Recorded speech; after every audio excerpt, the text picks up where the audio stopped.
ये कॉइन का जो क्वेश्चन है ये काफ़ी पॉपुलर रहा था। एसएससी आपका जो क्वेश्चन है 2024 का आया हुआ है। इसमें प्रॉब्लम बस इतनी सी थी कि इस क्वेश्चन में आप देखें तो 3 तरह के सिक्के हैं और कुल सिक्के 40 हैं। कुल रुपया 100 इकट्ठा भी होता है। तो पूछा है 5 रुपए के जो सिक्के थे वो कितने होंगे।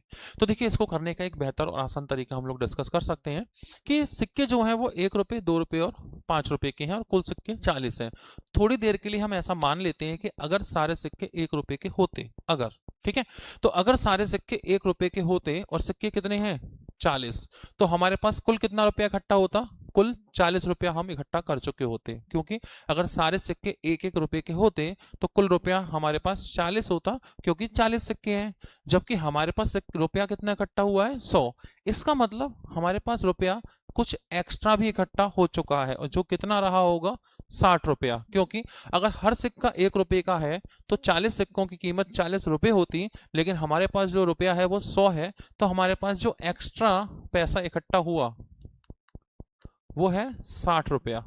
और ये 60 रुपया जो एक्स्ट्रा इकट्ठा हुआ होगा, निश्चित रूप से ये 5 और 2 रुपए के सिक्कों की वजह से ही इकट्ठा हुआ होगा, ठीक है। लेकिन अब 5 रुपए का सिक्का 5 का नहीं होगा, इसे 4 का माना जाएगा। क्यों?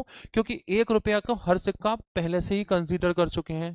अच्छा, जो 2 रुपए का सिक्का है वो 2 का नहीं लिया जाएगा, वो 1 का लिया जाएगा। क्यों? क्योंकि 1 रुपए का हर सिक्का तो आप पहले से ही कंसीडर कर चुके हैं। इसका मतलब अब 4 रुपए और 1 रुपए के जो कुल सिक्के हैं उनकी कीमत होती है 60 रुपया। तो मान लेते हैं अगर ये जो सिक्के हैं वो x होते और ये सिक्के हैं जो वो y होते, तो हम कह सकते हैं कुल रुपया होता 4x प्लस y, और एक्स्ट्रा जो रुपया है वो है 60। तो यहां से अगर हम x की वैल्यू निकालते हैं तो ये होती है 60 माइनस वाई अपॉन 4, मतलब कि 15 माइनस वाई बाई 4। यानी जो x, यानी कि 5 रुपए के जो सिक्के हैं जिनकी संख्या x है, उसकी जो वैल्यू है 15 से y by minus y by 4, यानी 15 से कुछ कम। और ऑप्शन में जब आप आते हैं तो 15 से कम अगर आप देखते हैं तो वो ऑप्शन होता है आपका ए, यानी कि 13 सिक्के। तो इस तरह से अगर 5 रुपए के सिक्कों की संख्या आप जानना चाहते हैं तो ये एक बेहतर अप्रोच हो सकती है कि आप इसे बाई ऑप्शन करें। तो इसी तरह के और क्वेश्चंस के लिए एसएससी, पुलिस और रेलवे के एग्जाम्स के लिए जुड़ी हमारे डीएस एकेडमी यूट्यूब चैनल से।